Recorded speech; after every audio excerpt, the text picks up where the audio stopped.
Hello everyone, I'm meteorologist Sam Reichard with DeSotoCountyNewsroom.com, your DeSoto Day Planner, brought to you by Pounders Repair.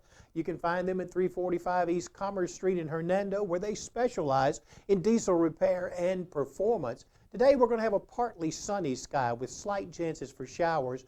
Winds from the south at 5 to 15 miles per hour at 8 a.m. Should be close to 70 and partly cloudy. Still probably partly cloudy at 11 a.m., 76 degrees, about a 20% chance of showers then, 78 at 2 p.m. and partly cloudy, and by 5 o'clock this afternoon, temperature around 75, skies partly sunny, a slight chance for showers. I'm meteorologist Sam Reichard. Thanks for watching.